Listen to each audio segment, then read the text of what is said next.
Bonjour et bienvenue à tous, bienvenue dans ce webinaire qui aura pour objectif de voir comment faire de l'expérience client un avantage concurrentiel. Alors je me présente, je suis Frédéric Canavet, je suis Product Manager chez Eloquent et chargé des projets digitaux. Alors qu'est-ce qu'on va voir ensemble dans ces 45 minutes, 1 heure? On va voir ensemble un premier point qui est pourquoi faut-il miser sur l'expérience client en 2021? Quelle est l'origine de l'expérience client? Comment ça fonctionne et quelle est sa rentabilité? Ensuite, je vous montrerai ça au travers de 5 cas pratiques de clients éloquents et je vous présenterai également un exemple simplifié avec moi, un de mes cas pratiques, comment on peut apporter de la valeur et une expérience différenciante avec un simple livre. Voilà. Et à la fin, en conclusion, on verra un plan d'action que vous pourrez mettre en place dans votre entreprise. Alors tout d'abord, quelques mots sur Eloquent. Eloquent en fait est éditeur de solutions de gestion de la relation client depuis près de 20 ans, avec plus de 300 clients actifs en Europe, certifié ISO 27001 et qui est basé à Paris, Grenoble et d'autres pays européens.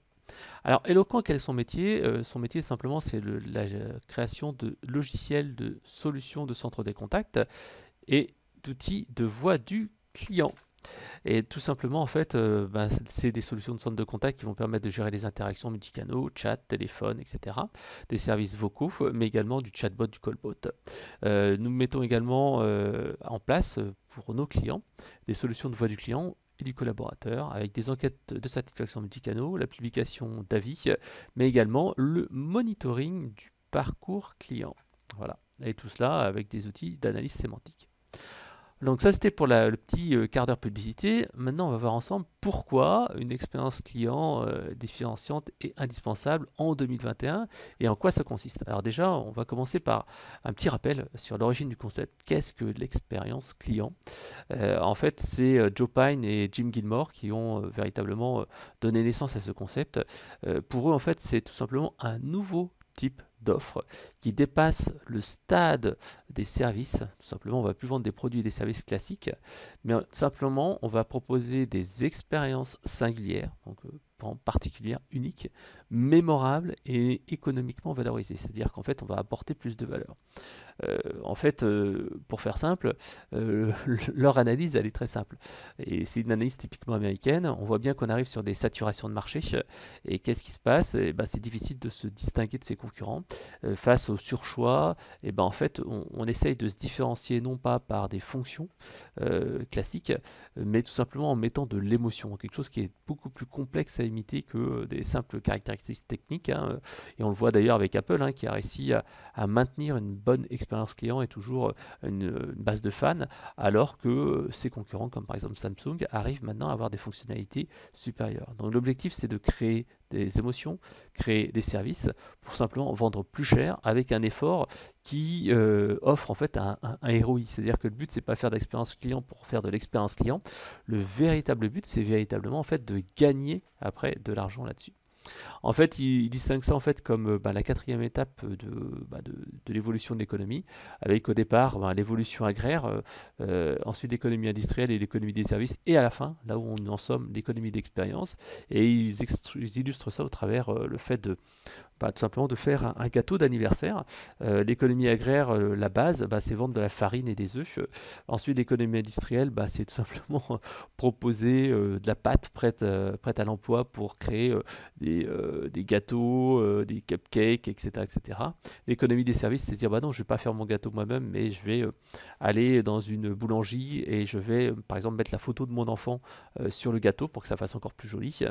Et le dernier point, justement, aller encore plus loin et puis juste offrir un gâteau, mais tout simplement organiser une fête d'anniversaire mémorable avec un clown, avec un animateur. Et là, tout de suite, on va vendre de la valeur, on va apporter de la valeur, on va offrir un ROI, on va offrir une expérience client mémorable et mémorisable. Voilà, donc ça, c'est l'objectif et c'est l'intérêt. Et ça, en fait, vous pouvez le retrouver dans leur livre qui s'appelle The Experience Economy, qui n'est pas traduit en français, mais qui vraiment est la base en fait de cette idée-là. Alors là, on a vu l'origine du concept, mais qu'est-ce que l'expérience client au final? En fait, l'expérience client, moi j'ai tendance à dire, c'est tout simplement les attentes du client moins la réalité. Et c'est ça en fait qui fait l'expérience client. C'est ici, je mets en illustration un Big Mac. Un Big Mac, en fait, il y a une publicité qui vous dit, tiens, voilà, je vais avoir telle chose. Et puis après, il y a la réalité. Et donc, en fait, l'expérience client, c'est qu'est-ce que je m'attendais par rapport à ce que j'ai véritablement eu. Alors dans le cadre d'un Big Mac, les attentes sont relativement faibles, donc on ne va pas s'attendre à un burger très très haut de gamme. Donc en fait, si vous allez chez McDo, vous allez être satisfait par ce qu'il y a. Alors, ou pas, justement. Parce que vous pouvez avoir justement une dette ou une créance d'expérience client, par exemple sur des demandes simples. Si vous allez chez McDo et finalement vous allez manger votre burger, mais sauf qu'en fait vous avez envie d'aller aux toilettes et les toilettes ils sont très très sales. Là à ce moment-là vous direz ouais je suis venu prendre un burger mais vraiment j'y retournerai plus parce que les toilettes étaient sales. Au contraire si le personnel est sympa, si vous y allez, vous allez manger votre burger, on vous donne un ballon pour les enfants et on vous donne en fait une surprise en plus dans votre kit Happy Meals. Là vous dites ah ouais ils sont vachement sympas alors que pourtant vous aurez mangé le même burger, la même chose, mais ce qui sera passé autour aura fait la différence. Et c'est ça en fait qui permet en fait d'aller créer une expérience client qui va être différente puisqu'on vendra la même chose, le même burger, mais ce qui sera autour aura fait la différence. Voilà. Alors donc souvent ce que moi je conseille de faire c'est avant de se lancer c'est clarifier sa promesse d'expérience client. Puisqu'en fait la promesse d'expérience client va être forcément différente selon l'entreprise, le produit, le secteur d'activité, le business model. On parlait tout à l'heure de McDo. Chez McDo, vous n'allez pas faire une promesse de burger qui va être complètement irrésistible. Vous allez avoir un burger assez standardisé. Si par contre vous allez dans un restaurant spécialisé dans les burgers, tout simplement vous allez vous attendre à un burger qui va être vraiment supérieur. Vous n'allez pas vous attendre à du jambon de base, à du fromage de base, mais vous allez vraiment essayer d'avoir une expérience qui va être bien meilleure. Donc en fait, le fait d'avoir un positionnement, haut de gamme ou pas, hein, si vous allez chez Big Fernand ou chez McDo, vous n'attendrez pas à la même chose. Et donc en fait, ça doit conditionner bien sûr les choix, des priorités de l'entreprise pour pas faire de la surqualité ou de la sous-qualité. Si McDo, pour le prix qu'ils ont, commencé à faire des burgers comme on a dans un hôtel 4 étoiles ou dans un restaurant 4 étoiles, ça n'irait pas. Parce qu'en fait, c'est pas leur positionnement. C'est pareil en fait pour l'avion. Hein.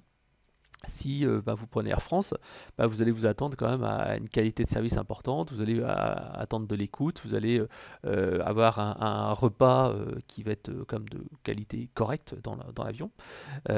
Tandis que si vous allez chez EasyJet, vous allez payer vous-même votre repas, vous allez monter vous-même votre valise, vous allez accepter de payer si votre valise est un peu plus grande, chose que vous n'accepterez certainement pas si vous allez chez Air France.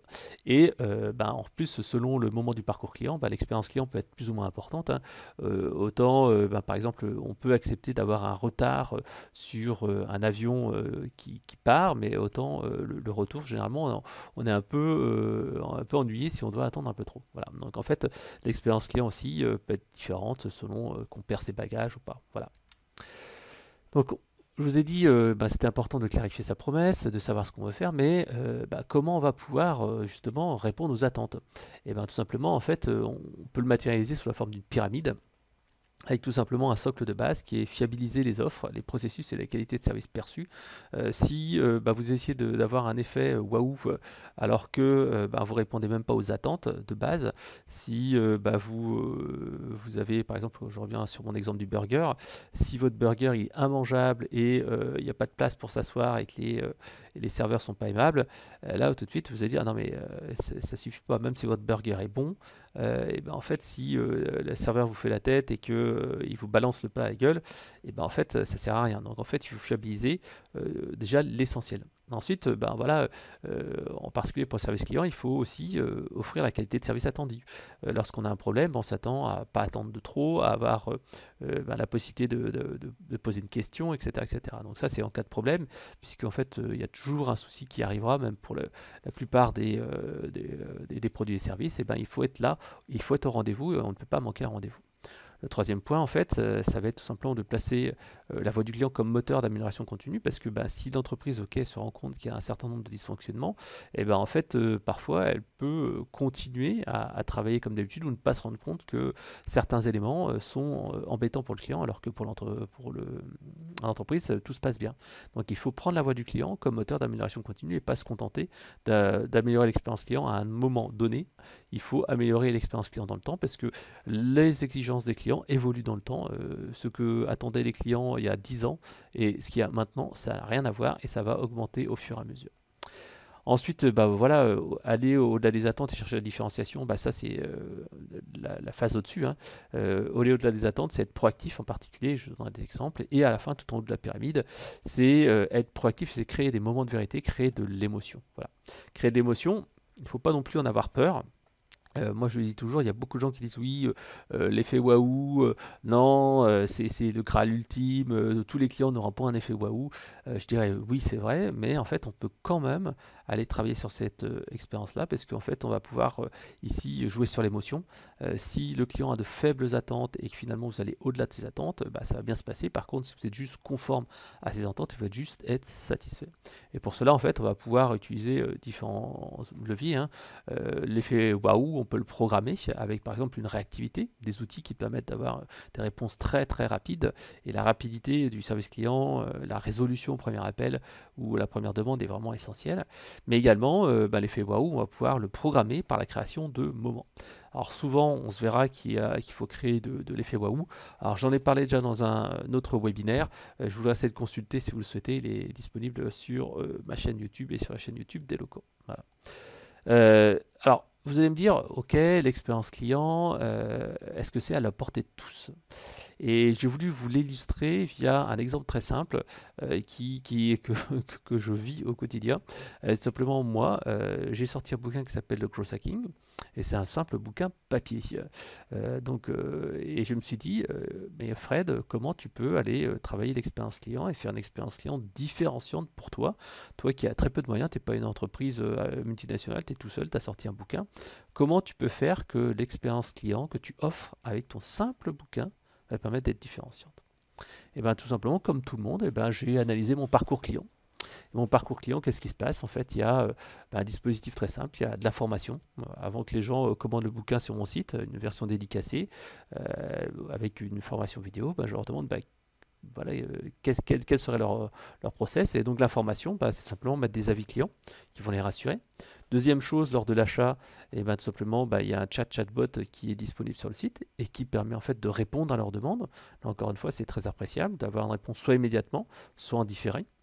Deuxième chose, travailler la phase de réception, qui est un élément important. Donc pas juste recevoir un bouquin dans une enveloppe craft marron, mais en fait j'ai acheté un packaging qui est en fait une enveloppe dorée, toute dorée, qui est molletonnée en fait comme ça, qui permet d'avoir un bouquin qui va être délivré en bon état, qui ne sera pas écrabouillé, qui ne sera pas abîmé, et donc en fait qui fait un effet waouh, puisque quand la personne va recevoir cette enveloppe dans sa boîte postale, ou quand le facteur va délivrer, ou quand par exemple c'est sa famille qui va recevoir, dire, mais c'est quoi ce truc là, c'est quoi cette enveloppe? Donc intriguer, mettre de l'émotion. Et après lorsqu'on va ouvrir, là aussi c'est l'autre moment, je reçois mon enveloppe, je la reçois, je l'ouvre, et là en fait on voit bien sûr la dédicace, dans la dédicace, j'ai mis un petit aspect comment dire, humain, en disant bienvenue dans la guilde du marketing, etc. etc. Et j'ai mis également un petit marque-page personnalisé avec une petite gommette à chaque fois, et puis un message avec un conseil à chaque fois unique, manuel. Donc là, en fait, ça permet de créer de l'émotion. Là, on est plus dans un bouquin classique avec juste une dédicace. Il y a vraiment cet aspect ouverture du produit, le packaging, ensuite le marque-page, et après il y a tout l'onboarding process, puisqu'en fait quand on commence la lecture de bouquin, en fait et qui est accompagné d'une formation vidéo, et en fait il y a un onboarding process avec un certain nombre de messages, d'emails qui sont envoyés pour aller voir telle chose, et on verra juste après, il y a même une partie en quête de satisfaction. Et en fait, au niveau du contenu aussi, j'ai essayé de travailler sur la perception supérieure aux attentes avec plus de contenu et toujours cet aspect support, chat, email ou un groupe communautaire qui permet en fait d'aller augmenter de la valeur. Voilà. Et à la fin de la lecture, tout simplement, une fois que le livre est bien avancé, tout simplement, 17 jours plus tard, il y a l'envoi d'une enquête de satisfaction qui permet justement de détecter l'insatisfaction, de récupérer ces fameux avis, et ainsi la boucle est bouclée. Voilà, donc c'était pour montrer qu'un exemple très simple, moi je suis parti du constat simple, comment faire en sorte que le parcours client soit fluide, comment faire en sorte que l'expérience client soit différenciante, comment créer un effet waouh. Et l'effet waouh, je vous l'ai montré ici, c'est cet aspect lettre, ici enveloppe packaging, c'est l'aspect marque-page, c'est l'aspect en avoir plus, et après c'est bien sûr fluidifier le parcours client avec ces aspects relation client, en quête de satisfaction et centre de contact multicanal. Voilà, donc c'était un exemple concret. Alors là, je voulais ensuite passer à un autre point qui est, ok Fred, c'est bien gentil ce que tu m'as dit là, mais est-ce que c'est rentable? Alors déjà, je reviendrai sur le slide initial, je vous disais oui, c'est intéressant de, rentrer, mais de faire d'expériences clients différenciantes, mais ça doit être rentable pour l'entreprise. Qu'est-ce que ça veut dire, ça doit être rentable pour l'entreprise? C'est-à-dire que je ne dois pas dépenser des millions d'euros, je ne dois pas dépenser énormément de temps, énormément d'énergie. Si on revient en fait sur mon process avant, j'ai essayé de faire en sorte que ça prenne pas beaucoup de temps. L'enveloppe là, ça me prend quelques centimes en plus. Écrire le marque-page, c'est un peu plus long, mais autrement, toutes les autres choses, en fait, c'est automatisé. Donc en fait, ça ne me prend pas forcément plus de temps, plus d'énergie. Donc ça permet d'avoir une rentabilité importante avec un moindre coût, entre guillemets. Alors, investir autrement dans l'expérience client, bah, ça permet de faire une première chose qui est faire plus de chiffre d'affaires. Alors, tout simplement, je vous ai marqué ici les quatre piliers en fait, d'une bonne expérience client. Donc, travailler sur les produits et services, le service client, le parcours client et les salariés qui permettent de créer cette fameuse émotion, cette empathie.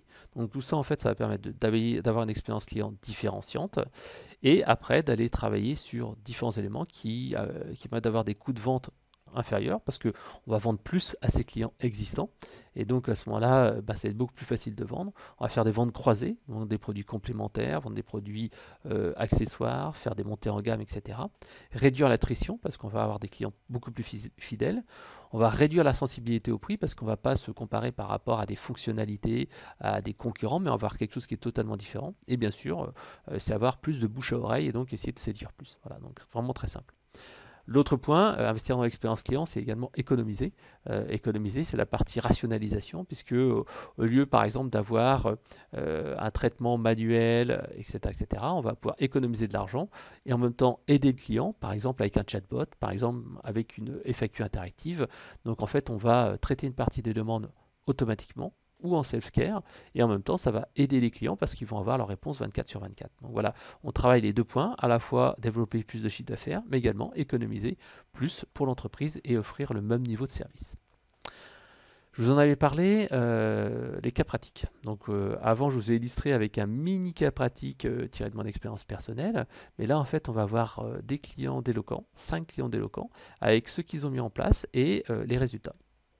Alors tout d'abord, je vais commencer par un de nos clients qui s'appelle Ikera, qui travaille en fait dans le domaine du recouvrement pour des grands comptes, par exemple dans le domaine bancaire, des télécoms, etc. Ils sont équipés de la solution d'écoute clients et collaborateurs avec le moteur d'analyse sémantique.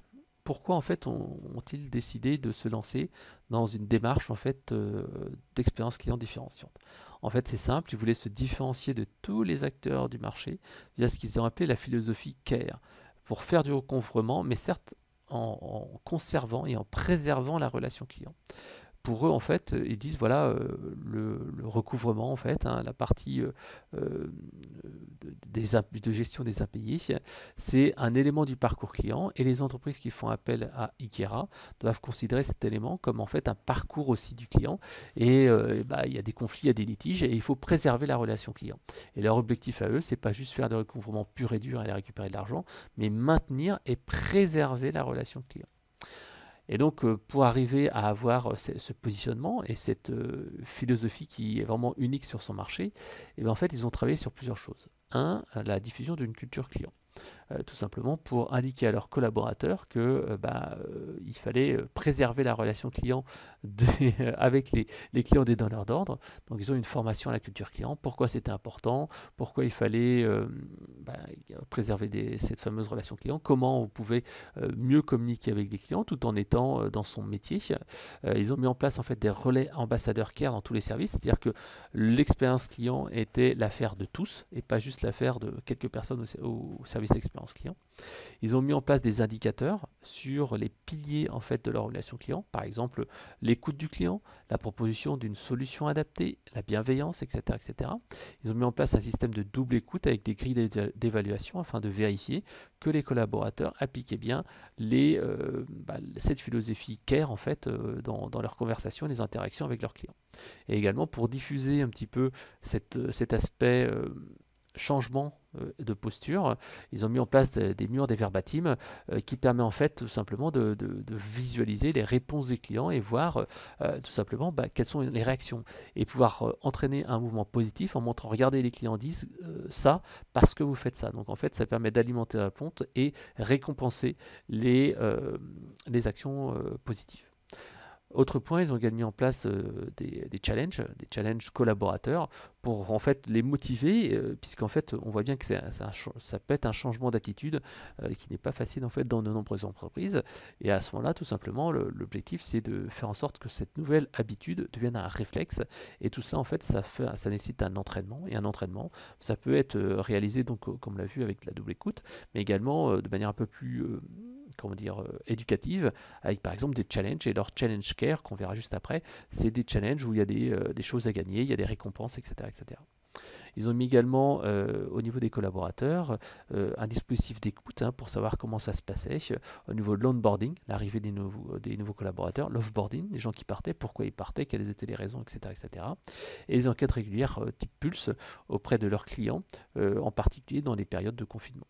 Au niveau de leurs clients aussi, ils ont mis en place un dispositif d'enquête pour récupérer du feedback, d'enquête de satisfaction post-appel par exemple, l'analyse du parcours client, pour avoir des remontées des informations, pour remonter des informations par exemple à leur donneur d'ordre, pour voir s'il n'y avait pas des moments dans leur process à eux où quelque chose n'était pas optimal et qu'il fallait en fait améliorer les choses. Voilà. Et lié à ça, la création d'une direction unique, talent et engagement, unifiant à la fois expérience client et ressources humaines, pour bien montrer que l'expérience client était véritablement une réalité sur le terrain.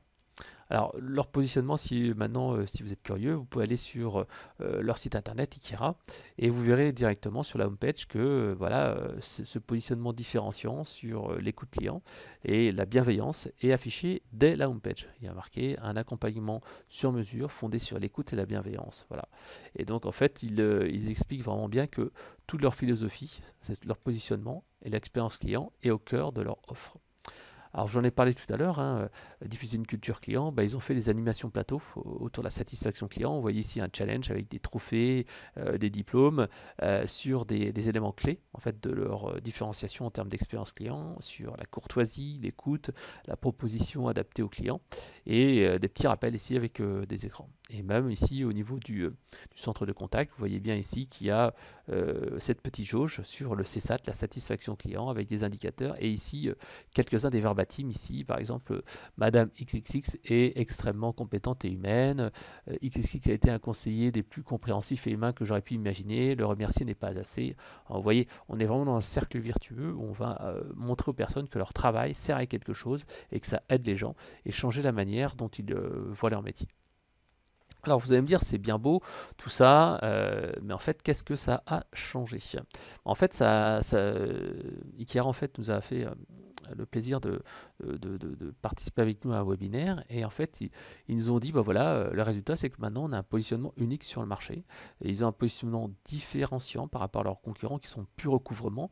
Eux, en fait, ils ont une position et une offre qui se veut en fait tout simplement en recouvrement mais tout en préservant la relation client et ça en fait c'est une offre vraiment qui est très séduisante par rapport à des concurrents qui vont dire voilà nous on va ramener du cash vous en tant que recouvrement en fait cette société là va dire oui, on va faire du recouvrement, mais en plus, on va préserver la relation client et éviter que les clients partent mécontents et qu'ils continuent à travailler avec l'entreprise. Voilà. Donc ça, c'est quelque chose vraiment qui est différenciant. Les reconnaissances, ils l'ont eu plusieurs fois. Par exemple, ils ont été vainqueurs du CX Award du Feedback Management en 2020 avec Relations Client Magazine. Ils ont vu en fait une satisfaction client en hausse, plus 6 points en un an, et une réduction du turnover dans leurs équipes, ce qui est important quand on a des gros centres d'appel. Alors si vous voulez en savoir plus, à chaque fois en fait je vous ai mis ici une vidéo que vous pourrez consulter qui permet en fait de voir l'intégralité de ce témoignage parce que moi je vous fais un feedback, un retour, une synthèse de ce que Ikea a indiqué dans ce webinaire, mais là vous aurez vraiment l'intégralité de cette intervention. Ça c'était un premier client, donc comme je vous le disais, ils ont réussi à mettre en place un positionnement vraiment unique sur leur marché. Je voulais ensuite vous parler d'un autre client qui s'appelle Bouygues Télécom Entreprise. Alors Bouygues Télécom Entreprise, donc, vous savez comme moi, hein, c'est l'opérateur téléphonique pour les professionnels qui sont équipés d'une solution d'écoute clients et collaborateurs avec l'analyse sémantique des locaux. Pourquoi en fait ils ont mis en place une démarche en fait d'expérience client différenciante? Parce que tout simplement, on voit bien au niveau de la téléphonie, il faut se différencier par autre chose. Si c'est uniquement par du forfait, du prix, etc., c'est compliqué. Et si tout le monde propose le même prix, en fait il faut offrir un petit truc en plus qui va faire qu'on va choisir l'un plutôt que l'autre, ou on va être fidèle à l'un plutôt que l'autre. Et donc en fait leur promesse, elle est assez forte d'ailleurs, c'est on est fait pour être ensemble, qui promet un accès facile au meilleur de la technologie. Et pour cela en fait, si vous allez sur leur site internet, vous verrez, hein, ils ont la technologie, couverture réseau, éligibilité, la confiance et la qualité de service qui sont au cœur en fait de leur promesse.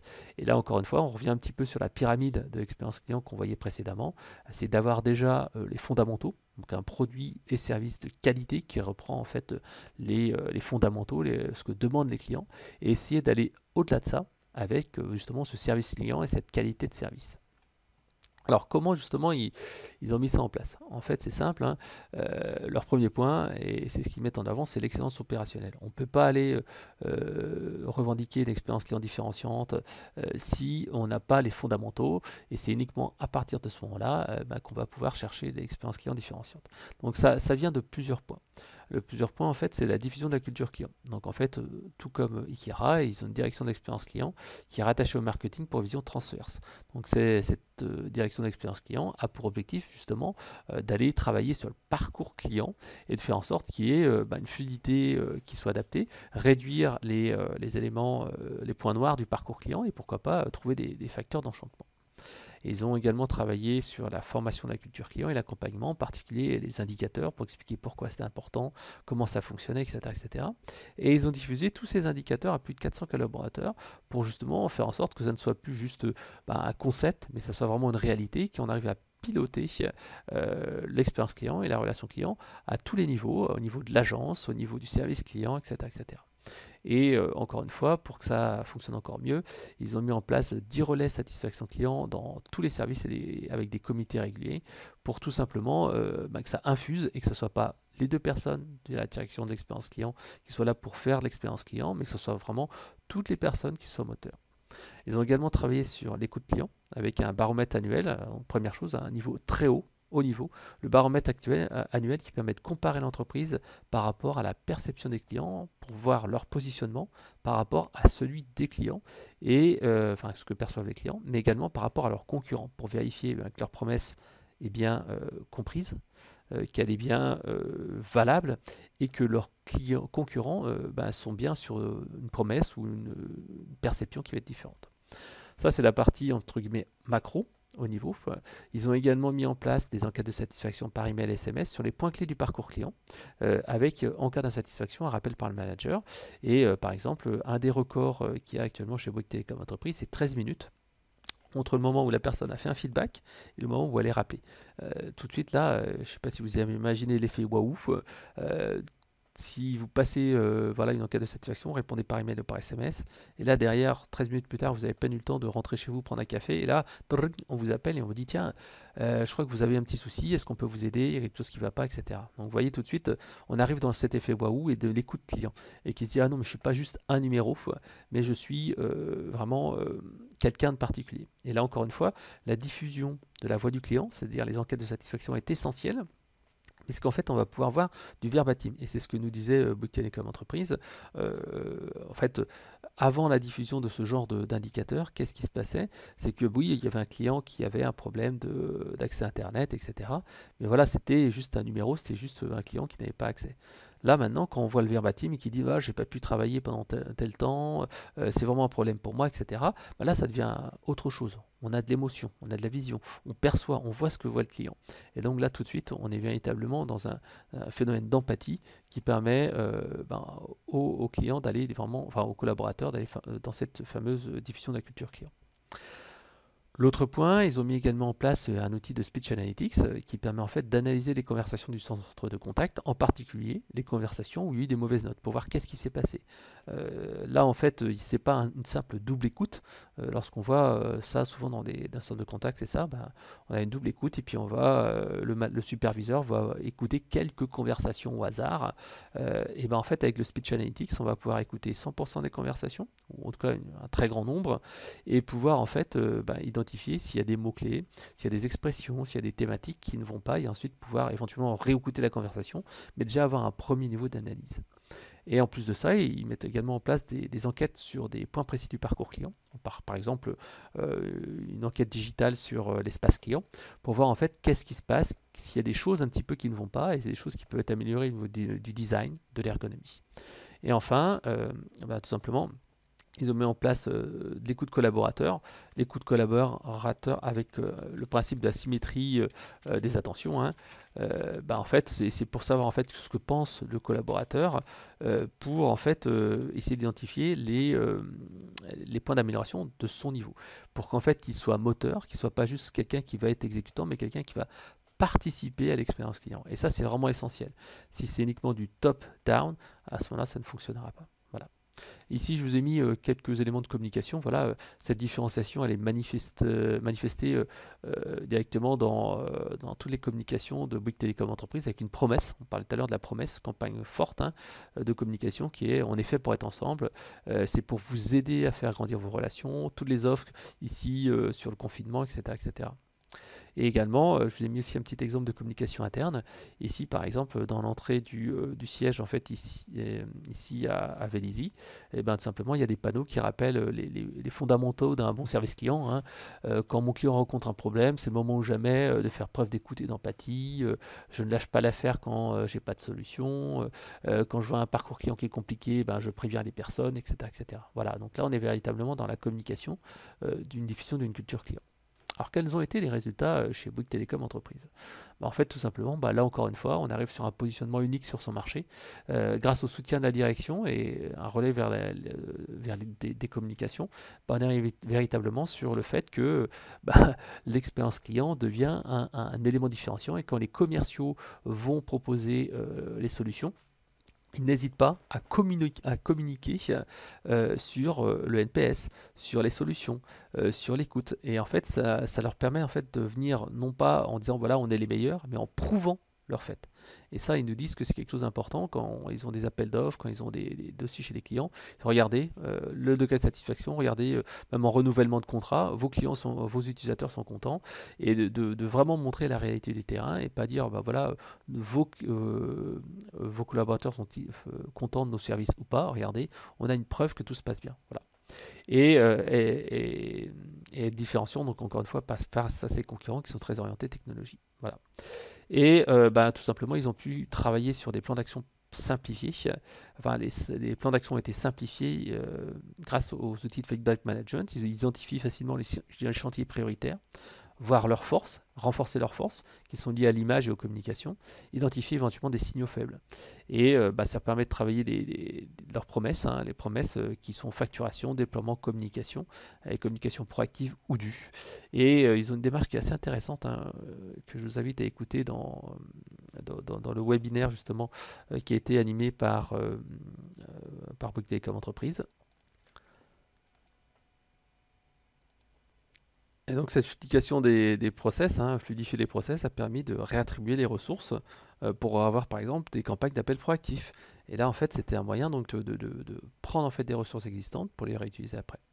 Et donc en reconnaissance, eux aussi ont une reconnaissance externe. Ils ont été vainqueurs du CX Award 2018, la transformation interne, et ils ont eu aussi une palme de la relation client en 2018. Si vous voulez en savoir plus, donc il y a une petite vidéo ici qui vous permettra en fait de voir le témoignage de Bouygues Télécom Entreprise. Autre exemple, dans un domaine différent, cette fois on se place chez le groupe Prévoir, qui est un groupe d'assurance indépendant, qui est équipé de la solution de centre de contact et d'écoute client délocaux. Alors eux, leur objectif, c'était aussi de se différencier des acteurs du marché par l'accompagnement. Encore une fois, on est sur des offres premium, on est sur des offres à valeur ajoutée. Mais également travailler sur le taux de rétention des clients, en particulier sur le churn. Et je vous expliquerai pourquoi en fait le churn sur les nouveaux clients et le churn en fait sur les populations retraitées qui ne souscrivaient plus en fait aux assurances parce qu'ils passaient en mode retraite. Alors tout simplement, ils ont eu une démarche qui était intéressante, se placer en mode conseil, via par exemple des appels proactifs, travailler sur l'écoute client avec des enquêtes de satisfaction sur les points du parcours client, et identifier les points noirs via également un travail sur le centre de contact, avec la notation des appels, etc. Alors, je vous ai mis quelques exemples. Le premier, en fait, c'est les campagnes proactives. Donc, il y a un certain nombre d'appels qui sont effectués très régulièrement à l'année et qui sont en fait des appels de bienvenue. Le but, en fait, c'est d'exploiter le fait que quand un nouveau client arrive dans l'entreprise, généralement, il est moins fidèle, surtout dans les 2 premières années. Donc, si dans les 2 premières années, vous n'arrivez pas à le fidéliser, et ben, en fait, la personne, elle peut vous quitter. Donc, la solution qu'ils ont mis en place, c'est des appels proactifs de bienvenue en dehors de toute demande pour vérifier tout simplement tout va bien, tout se passe bien, etc. Le résultat a été simple, un taux de sortie divisé par 3. Donc là, on parle vraiment d'une optimisation du parcours client qui a permis d'aller beaucoup plus loin. Deuxième exemple, une campagne proactive également avec le programme Direction Retraite. Là, en fait, tout simplement, c'est parti d'un constat qui fait que les adhérents font confiance à Prévoir pour préparer leur retraite.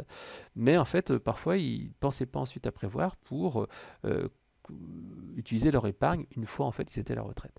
Et donc ils ont fait un focus sur les clients fidèles de Prévoir pour continuer à les accompagner via un appel proactif 2 ans avant la retraite pour leur donner des conseils avec un programme sur mesure qui s'appelait Direction Retraite. Donc le fait était d'anticiper et pas de se retrouver quand c'est trop tard, quand la personne part à la retraite et qui a dit non mais c'est bon, j'ai déjà vu avec ma banque pour placer mon argent, je n'ai plus besoin de vous. Et donc c'est travaillé de manière proactive. Donc là les résultats ils ne nous ont pas donné mais c'est vrai que c'était encourageant.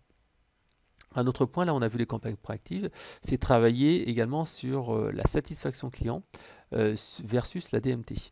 Pourquoi? Parce que tout simplement Prévoir fait un constat simple, il y a certains clients qui ont besoin de plus d'accompagnement, d'autres au contraire où il faut être plus directif dans le traitement. Et parfois, est-ce qu'il faut voir, il faut voir si le temps de traitement est suffisant, trop important, par rapport à la satisfaction attendue. Est-ce qu'on fait de la surqualité ou de la sous-qualité? Et par exemple, il y a des clients novices qui appellent parfois en s'excusant, alors que d'autres, au contraire, veulent quelque chose qui va à l'essentiel. Pour une déclaration fiscale, ils veulent juste un formulaire. Et donc, il faut avoir une posture et des attitudes différentes. Et pour ça, en fait, ils ont un tableau de bord avec la durée de traitement versus la satisfaction post-appel qui permet d'identifier parfois où on aurait dû mettre un peu plus d'effort et d'écoute du client versus d'autres fois où ça aurait pu être traité de manière beaucoup plus simple. Donc, améliorer le parcours client, automatiser certaines choses, coacher les équipes et parfois, en fait, un rappel pour tout simplement traiter des clients qui auraient été insatisfaits.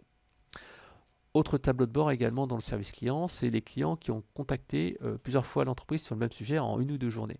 En fait, c'est simple, le but c'est d'identifier des dysfonctionnements dans l'entreprise, des points noirs dans les produits, dans les process, qui aboutissent à des appels multiples, à des insatisfactions qui pénalisent à la fois le client, mais également le centre de contact. Et la solution, tout simplement, c'est le tableau de bord qui permet d'identifier les contacts multiples, 5 appels par exemple en un jour, que ce soit le canal, email, téléphone, etc., etc., qui permet d'identifier où ça ne va pas, avec bien sûr l'écoute des conversations, des briefs de manager, et c'est vraiment un indicateur clé qui permet d'identifier les points noirs du parcours client. Et ça permet donc de coacher les équipes, encore une fois, et de voir en fait où ça ne va pas, rappel individuel, et essayer de mettre en place un cercle d'amélioration continue. Le parcours client également, c'est la satisfaction par l'auto-évaluation. C'est quelque chose qui est assez intéressant, que je trouve complémentaire à la partie comment dire, en cas de satisfaction, puisque parfois en fait il y a des clients qui appellent ou qui font une demande, mais en fait ils sont pas contents parce que ils n'ont pas une réponse qu'ils estimaient, l'expérience client, hein. Ils estimaient avoir droit à telle chose, mais ils n'ont pas eu, mais c'est tout simplement normal parce que il y a des procédures, il y a le fait qu'ils n'ont pas par exemple souscrit à telle offre, etc., etc. Et là en fait le principe c'est de donner la possibilité au conseiller de noter dans le CRM un appel, non pas sur ce qu'il a fait lui, mais sur ce que pense le client de la réponse. Et par exemple, un exemple, c'était voilà, le client qui demande un rachat partiel de crédit. Le problème, c'est que le conseiller ne peut pas le faire parce que c'est les règles et la procédure. Et ben en fait, il peut dire, bah, voilà, le client n'était pas content, j'ai pourtant respecté les règles, j'ai été sympa, j'ai été empathique, etc., etc. Mais c'est comme ça. Et là, en fait, on va pouvoir peut-être travailler là-dessus pour redonner en fait des éléments qui sont entre guillemets cachés parce que on a respecté la procédure, parce que c'est comme ça, etc., etc. Et ça évite d'avoir ce fameux fatalisme. Alors, quels ont été les résultats? Les résultats, c'est simple, hein. Un ROI des campagnes, j'en ai déjà parlé tout à l'heure, réduction du churn, renouvellement de la confiance des nouveaux retraités et un parcours client fluidifié. Alors, encore une fois, je vous mets ici le lien vers le webinaire qui permettra d'avoir toutes les informations. Un autre cas de figure que je voulais vous noter, avant en fait de passer au dernier cas de figure, c'est Geodis. Geodis, c'est en fait une société de transport, B2B principalement, mais également B2C, et qui est équipée de la solution de centre de contact télécom. Alors pourquoi ils ont mis en place cette démarche d'expérience client? Tout simplement parce qu'ils ont remarqué qu'il y a une exigence très forte des clients et une digitalisation de l'activité. Et en fait, tout simplement, les clients sont de plus en plus exigeants, ils vous comparent par rapport aux leaders du secteur, et donc il faut offrir une qualité de service parfaite, augmenter la valeur ajoutée, améliorer service client et passer d'une culture un petit peu SAV à une culture client. Et donc en fait ils ont travaillé sur les 5 points de contact de leurs clients, le web, les forces de vente, l'offre, les livreurs, etc., etc. Et ils ont travaillé beaucoup sur la réorganisation des services, le rôle des managers, améliorer les conditions de travail pour les personnes en rapport avec les clients, en particulier les services clients, améliorer les compétences, diffuser la culture client et faire des focus en fait chaque année sur un ou X points du parcours client. Ils font également des enquêtes mystères et des baromètres, encore une fois, un peu comme Bouygues Télécom, pour se comparer par rapport à la concurrence. Voilà. Et donc, tout simplement, ils ont organisé tous les services et au final, ils ont créé aussi une diffusion de la culture client avec, par exemple, des locaux, des personnes équipées, une formation plénière sur 2 jours pour former à la culture client, un serious game pour prolonger la formation, une certification de Robert pour travailler sur la partie écrite qui était une faiblesse détectée et bien sûr un coaching régulier avec les collaborateurs. Et une solution de centre de contact vraiment centralisée et unifiée pour tout simplement permettre de gagner du temps avec des indicateurs qui sont diffusés dans l'entreprise. Mais également l'enquête de satisfaction aussi post-appel auprès des clients et des collaborateurs finaux. Alors, les résultats ont été assez simples, hein. Ils ont eu une satisfaction client en hausse, avec désormais 85% des clients satisfaits, avec un CSAT qui est de 4,3, qui est quand même très élevé, et un NPS, donc une recommandation de la part de leur donneur d'ordre de 46, donc ce qui est quand même un très très bon NPS, en tout cas dans ce secteur d'activité. Et la reconnaissance aussi des clients donneurs d'ordre, quand en fait les collaborateurs de Geodis avaient basculé dans ce programme d'expérience client, et ben voilà, ils disaient ouais, on voit tout de suite que vous avez basculé, que vous avez bougé, que vous avez été formé. Mais également aussi, encore une fois, prouver auprès des clients finaux, donneurs d'ordre, en fait, que cette qualité de service était réelle. Parce que souvent, on a un focus et une vision tordue en fait et fausse de la réalité, puisqu'en fait on voit tout de suite, on voit surtout les éléments qui sont négatifs, alors qu'il y a des choses très positives qui se passent dans 90% des cas. Il n'y a que quelques cas où, voire même plus, et que ça se passe pas bien. Et donc il ne faut pas faire un focus sur ce qui se passe mal, mais sur ce qui se passe bien. Geodis aussi a reçu en fait des prix, hein, la Palme de la FRC 2018, la deuxième place pour le directeur relations clients de l'année pour Vianney-l'Aveugle en 2018, mais également chaque année en fait un travail avec élu service client de l'année. En 2017, ils avaient des notes en dessous de la moyenne du secteur, 2019 au-dessus de la moyenne et en 2020 encore en progression. Donc ça permet d'avoir une reconnaissance en externe pour les équipes et développer éventuellement de nouveaux services. Là, par exemple, grâce à cette démarche d'écoute client, ils ont développé un service de livraison à l'étage qui était une option pour leurs clients finaux. Alors vous pouvez avoir plus d'informations dans cette vidéo YouTube où je vous explique toutes les informations. Dernier cas client que je voulais vous présenter, c'était Solimit Mutuelle de France. Donc c'est une société de mutuelles hein, qui regroupe 765 000 assurés, donc 445 000 salariés dans l'entreprise, 445 salariés dans l'entreprise. Pourquoi ils ont mis en place une politique en fait, d'expérience client différenciante? Tout simplement pour se différencier des autres mutuelles qui se basent beaucoup sur le prix, alors que le service est toujours à peu près similaire, et les procédures à peu près similaires sont les entreprises. Donc ils ont décidé de faire plusieurs actions, rebasculer en fait d'une solution de centre de contact centralisé, unique, avec plus de proximité grâce à une décentralisation au niveau des points d'accueil. Et en fait, ils ont réutilisé la solution de centre de contact d'Eloquent pour rebasculer les appels de manière locale et faire en sorte que les gens qui allaient en agence rencontrer des personnes, c'était les mêmes personnes qui après géraient les dossiers. Le but en fait c'était de reconnecter l'adhérent avec son territoire, avec ses interlocuteurs locaux, en particulier dans le front office. Ils ont également travaillé sur la mesure de la satisfaction sur l'ensemble du parcours client pour fluidifier le point de friction, par exemple un ECR pour traiter de manière automatique les chèques pour que ça soit beaucoup plus facile.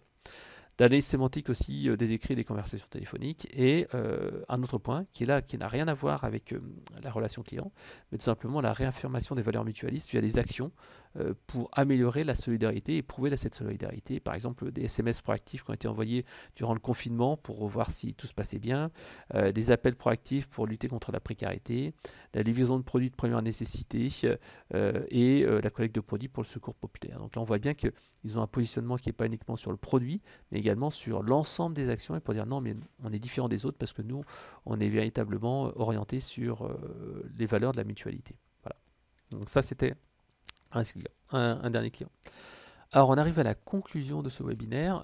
Ce que je voulais vous dire aujourd'hui, c'est que dans un contexte économique tendu, il faut véritablement affirmer sa différence et ses spécificités à la fois pour ses prospects, mais également fidéliser ses clients grâce à l'expérience client pour sécuriser son business. Voilà. Et pour cela, en fait, il faut revoir son expérience client, donc analyser les points clés du parcours client, en bouchant les trous, les points noirs, les trous du parcours client, et en créant au contraire des pics émotionnels pour essayer de créer une émotion positive. On parlait des appels proactifs, on parlait de la réactivité, etc., etc. Également utiliser des outils modernes pour fluidifier la relation client. Les solutions de centre de contact d'il y a 10 ans ne permettent certainement pas d'offrir la même qualité de service que s'attendent les clients en 2021. Et enfin, être à l'écoute de ses clients pour adapter ses produits, ses offres et ses attitudes et diffuser une culture client dans l'entreprise. Et là, bien sûr, nous, on est à votre disposition pour vous aider. Le plan d'action que je vous propose est vraiment simple. Dès demain, c'est simple. Jouez les clients mystères pour tester votre parcours client chez vous et chez vos concurrents, pour voir qu'est-ce que vous faites de bien, ce que les autres font de bien, pour voir un petit benchmark simple. Ensuite, lancez une enquête en interne pour identifier, auprès de vos clients, pour identifier votre promesse versus la perception des clients. Voir un petit peu ce que pensent les clients de vous. Est-ce qu'il y a des éléments que vous devez améliorer? Est-ce qu'ils s'attendent à des choses, ou est-ce que vous pensez que les clients s'attendent à des choses particulières alors que ce n'est pas forcément le cas? Donc parfois en fait on peut faire un simple atelier avec les collaborateurs de l'entreprise en identifiant en fait les éléments clés du parcours client, les moments de vérité, et leur dire qu'est-ce que vous pensez de tel élément, le client, les process internes, etc. Et ensuite valider ça avec une enquête auprès des clients. Parce que parfois on a une vision déformée, comme je le disais, et finalement on peut se dire que les clients pensent ça, mais finalement eux, c'est pas du tout ce qu'ils pensent. Voilà.